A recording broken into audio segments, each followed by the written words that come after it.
Here are the leaders. It is Reid and Docherty. And they're coming into one of the turnarounds here. As you can see, Maddie Reid went around a cone. A little dangerous on these turnarounds, Mark. Well, this is the high part of the course here. It's a sweeping turn, and this is where they may get a chance to see where their fellow competitors are coming up the hill. Yeah, and if you're Macca, you're going to be in a little panic zone here because you have some serious time. There he goes. He sees them right now. He's got to be a little concerned. Well, he has not only lost more time, but he saw that those two were racing together with the benefit of the pace.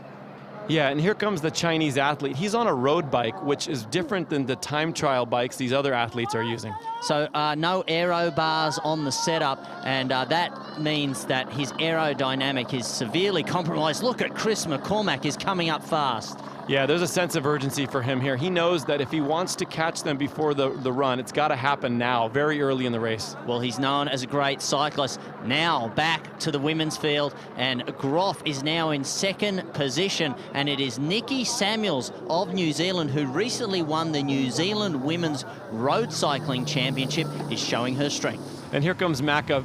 Very strong cyclist. He's been logging a lot of big miles in his training. Let's see how that plays out at the end of this race. By FLEISCHMAN moving back in the field. This is Brian FLEISCHMAN, originally of Florida, now living in Colorado Springs. He's in third spot. He's by himself. He has the pacemakers out in front. McCormack is chasing him, and this man, very, very consistent. He has that aero helmet, great position on the bike, and Brian FLEISCHMAN is 33 years of age, as I said, Colorado Springs, Colorado, and 5th place at the 2008 Escape to Bermuda Triathlon. Brian's in a position we call no man's land. You really want somebody with you on the bike leg to pace off of. When you're out there by yourself, you really don't know what's happening, and sometimes you can lose concentration and lose time as well. Here's Matt Reid. He's not losing any time. Looks very calm and collected in a great position. Yeah, Matt, as a big athlete at 6'5", he's got very strong legs, long levers. He can push some big gears out there with that disc wheel as well. This is the view from our leader Docherty's bike cam.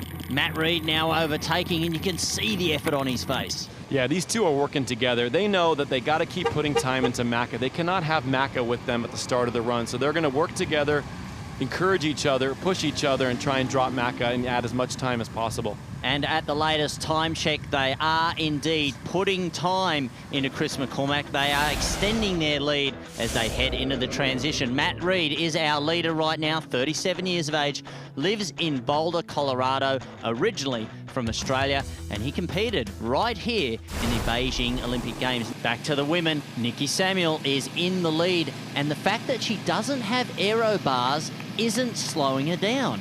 No, it isn't. And as you can see, lurking behind her there is Sarah Groff. You're probably not going to see Sarah come to the front. She knows the cycling lead is not her strongest. She's going to sit back there as long as possible, let the other girls do the work, and wait for the run. Well, Sarah Groff ranked 3rd in the world in 2011. She's fresh off a 4th place at the Olympic Games. And as you can see here, 30 years of age from Hanover in New Hampshire in the United States. And there we have it, 2012 London Olympian. She's been predominantly racing the ITU circuit or draft legal racing around the world. That's kind of what she's focused on. Although she has a time trial bike here, typically she's riding on the road bike in those ITU type style racing. And we can't forget the other cyclists who are out on the course. Becky Lavelle from the United States, very strong cyclist, is looking to chase them down. Yeah, and here comes Becky here. She's trying to close the gap as quickly as possible. The sooner she can get to the front, the better for Becky. She knows her run is not going to be as strong as the other athletes, so she's trying to get to the front quickly so that she can minimize the losses. Well, here's Chris McCormack. He is all smiles, and maybe that's because he does not know that the leaders are taking time out of him. Macca's done this before. We've seen this in Kona and Hawaii. He likes to flash the sign. He's having a good time out there, but he probably needs a little more sense of urgency, doesn't he? And there's a much more comfortable way to travel around the course. That's the official pace vehicle from BAIC Motor, and we'd like to thank BAIC for all their support and as a sponsor of the corporate challenge with teams coming from all across China. This is Bevan Docherty of New Zealand. Streamlined, fast. He has the smell of home. Yeah, look at his cadence there. What a fast cadence he has. He's probably in the 90 to 100 pedal strokes a minute there. Very fast, very efficient. Well, what a great view here. This is what it would look like if you were hanging off the back of Bevan Docherty's seat. And there you can see putting distance between himself and Matt Reed.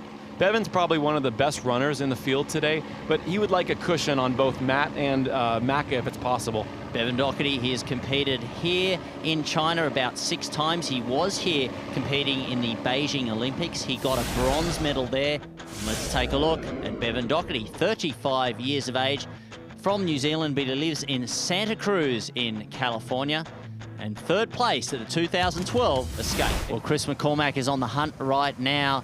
That is FLEISCHMAN who is in front of him, and it looks like Macca is going to move up into that 3rd spot shortly. Let's see if these two will work together.